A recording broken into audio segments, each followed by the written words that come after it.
मथुरा रूपा kachori uncle और अनाथ बच्चा। मथुरा नामक गांव में मुन्ना करके एक व्यक्ति रहता था। मुन्ना की पत्नी जमुना और चिन्नू मिन्नू करके दो बच्चे थे। मुन्ना एक कचोरी की दुकान चलाकर उससे मिलने वाले पैसों से अपने पति पत्नी बच्चों का पालन पोषण करता था। मुन्ना को पहले से ही पूजा पाठ भगवान पर विश्वास बहुत था। वो किसी की भी मदद करता था। मुन्ना की कचोरी की दुकान उस गांव में बहुत फेमस थी। कोई भी उस गांव में आता मुन्ना की कचोरी खाए बिना नहीं जाता था। उसी गांव में रॉकी करके एक छोटा लड़का था। रॉकी के माँ बाप बचपन में ही मर जाते हैं। रॉकी उस गांव में अनाथ होकर रह रहा था। अगर कोई कुछ खाने को देता तो वो खाता, वैसे ही वो जी रहा था। एक दिन रॉकी मुन्ना के दुकान पे आता है। मुन्ना दुकान में कचोरी बना रहा था। वो गर्म तेल में कचोरी डाल रहा था तो उस कचोरी की खुशबू रॉकी के नाक तक पहुंचती है। इससे रॉकी के मुंह में पानी आता है। इतने में एक कस्टमर वहाँ आकर, क्या मुन्ना भाई कचोरी गरम गरम दिख रहे हैं, दो देना, ऐसा कहता है। मुन्ना दो कचोरी मिर्ची के साथ देता है।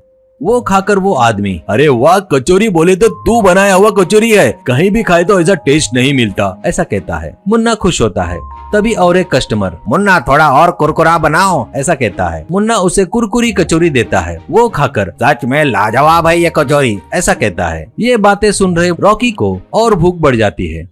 वो तुरंत उठकर मुन्ना के पास आकर, अंकल मुझे कचौरी चाहिए पर मेरे पास पैसे नहीं है, कुछ काम हो तो बताओ, मैं करता हूँ, ऐसा कहता है। ये सुनकर मुन्ना, क्यों बेटा भूख लगी है क्या, इधर आओ, करके रॉकी को बुलाकर दो कचौरी देता है। रॉकी बड़ी खुशी से कचौरी खा रहा था। इतने में वहाँ आया कस्टमर रॉकी को देखकर, अंकल ये लड़का कौन है, ऐसा पूछता है। मुन्ना, वो अनाथ है भाई, भूख लगी है बोले तो एक समय का खाना दिया, ये बहुत छोटी सी बात है, फिर भी जिंदगी में हमें हर किसी की मदद करने की जरूरत है, ऐसा कहता है। इससे वो कस्टमर, हाँ सच में अपनी छोटी सी मदद किसी की जिंदगी बदल सकती है।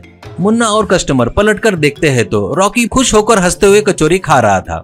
बाद में रॉकी दुकान से जाते हुए मुन्ना को धन्यवाद देने आता है तो मुन्ना, बेटा तुमको कभी भी भूख लगी तो तुम कभी भी यहाँ आ सकते हो, तुम्हें जितने चाहे उतने कचौरी चाहिए बोले तो उतने कचौरी खाकर जा सकते हो, करके बताता है। रॉकी खुशी से सर हिलाता हुआ मन ही मन में, अंकल किसी दिन मैं भी तुम्हारी मदद करूंगा, करके सोचता है। वैसे रॉकी वहाँ से जाता है।